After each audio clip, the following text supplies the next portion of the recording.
Vice President Johnson, Mr. Speaker, Mr. Chief Justice, President Eisenhower, Vice President Nixon, President Truman, Reverend clergy, fellow citizens. We observe today not a victory of party, but a celebration of freedom, symbolizing an end as well as a beginning, signifying renewal as well as change. For I have sworn before you and Almighty God the same solemn oath our forebears prescribed nearly a century and 3/4 ago. The world is very different now, for man holds in his mortal hands the power to abolish all forms of human poverty and all forms of human life. And yet the same revolutionary beliefs for which our forebears fought are still at issue around the globe. The belief that the rights of man come not from the generosity of the state, but from the hand of God. We dare not forget today that we are the heirs of that first revolution. Let the word go forth from this time and place to friend and foe alike that the torch has been passed to a new generation of Americans born in this century, tempered by war, disciplined by a hard and bitter peace, proud of our ancient heritage, and unwilling to witness or permit the slow undoing of those human rights to which this nation has always been committed and to which we are committed today at home and around the world.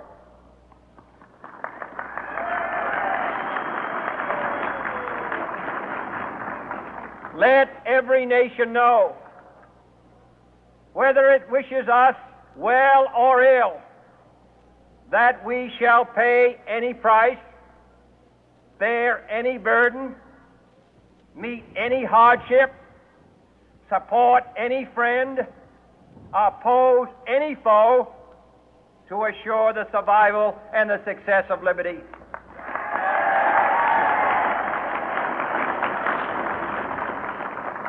This much we pledge and more.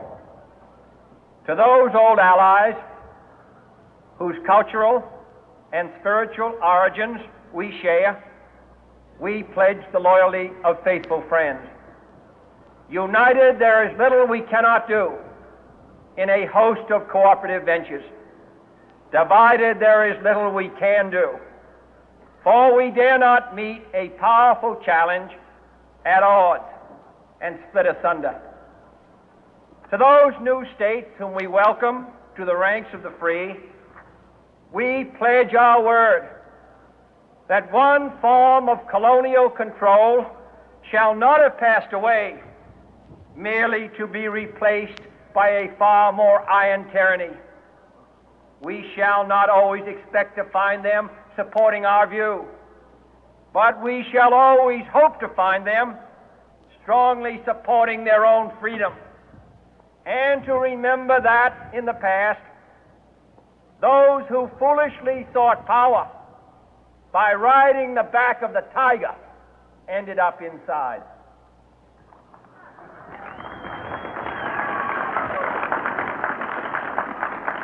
To those people in the huts and villages of half the globe struggling to break the bonds of mass misery, we pledge our best efforts to help them help themselves for whatever period is required, not because the communists may be doing it, not because we seek their votes, but because it is right. If a free society cannot help the many who are poor, it cannot save the few who are rich.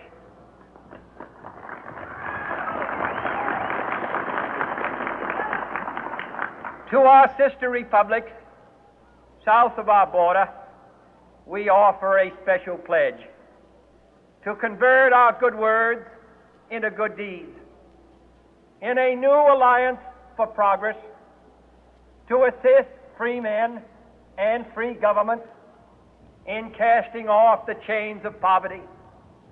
But this peaceful revolution of hope cannot become the prey of hostile powers. Let all our neighbors know that we shall join with them to oppose aggression or subversion anywhere in the Americas. And let every other power know that this hemisphere intends to remain the master of its own house.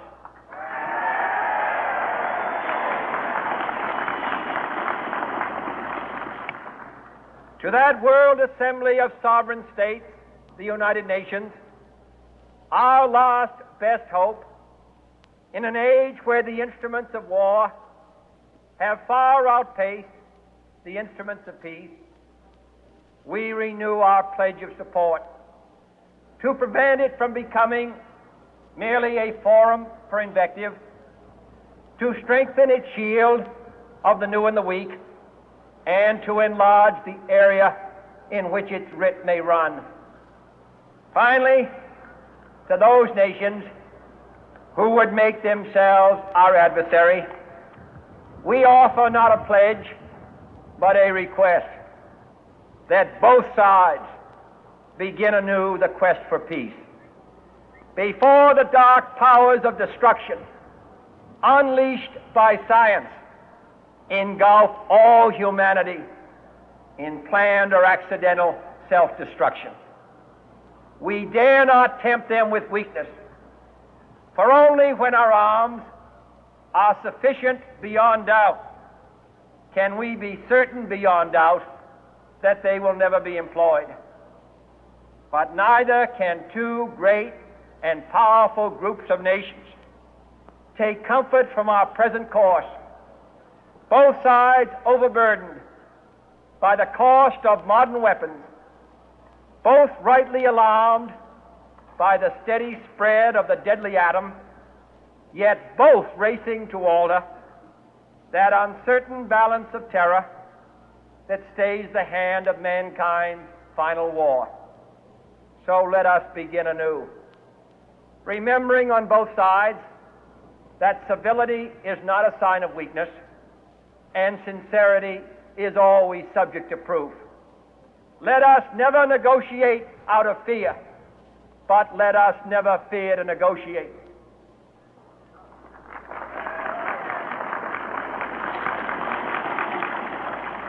Let both sides explore what problems unite us, instead of belaboring those problems which divide us.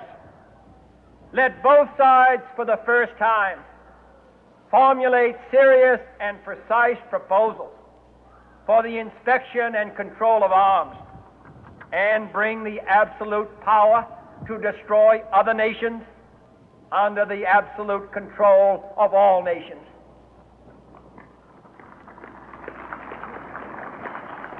Let both sides seek to invoke the wonders of science instead of its terrors.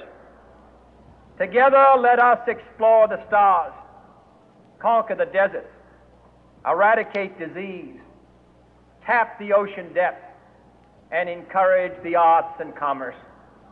Let both sides unite to heed in all corners of the earth the command of Isaiah to undo the heavy burden and let the oppressed go free.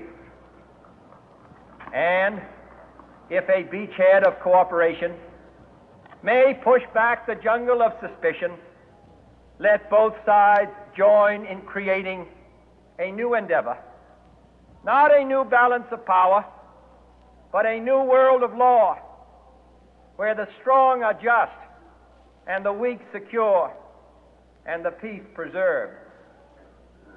All this will not be finished in the first 100 days, nor will it be finished in the first 1,000 days, nor in the life of this administration. nor even perhaps in our lifetime on this planet. But let us begin.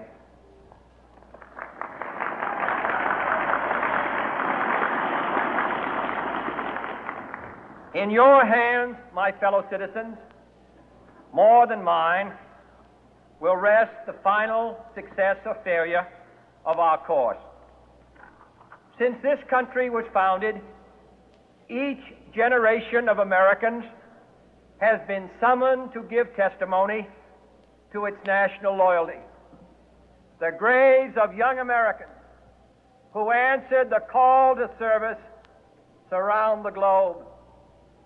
Now the trumpet summons us again, not as a call to bear arms, though arms we need, not as a call to battle, though in battle we are, but a call to bear the burden of a long twilight struggle, year in and year out, rejoicing in hope, patient in tribulation, a struggle against the common enemies of man, tyranny, poverty, disease, and war itself.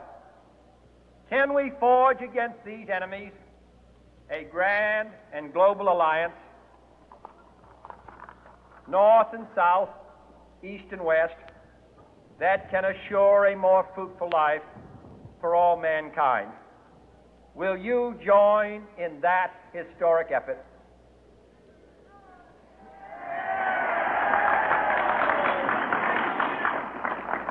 In the long history of the world, only a few generations have been granted the role of defending freedom in its hour of maximum danger. I do not shrink from this responsibility. I welcome it.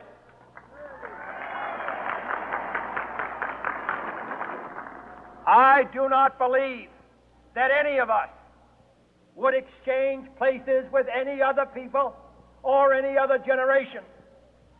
The energy, the faith, the devotion which we bring to this endeavor will light our country and all who serve it. And the glow from that fire can truly light the world. And so, my fellow Americans, ask not what your country can do for you. Ask what you can do for your country.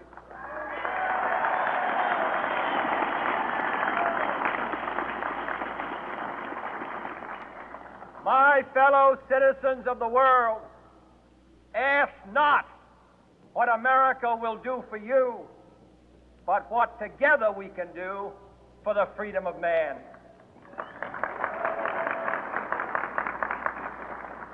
Finally, whether you are citizens of America or citizens of the world, ask of us here the same high standards of strength and sacrifice which we ask of you.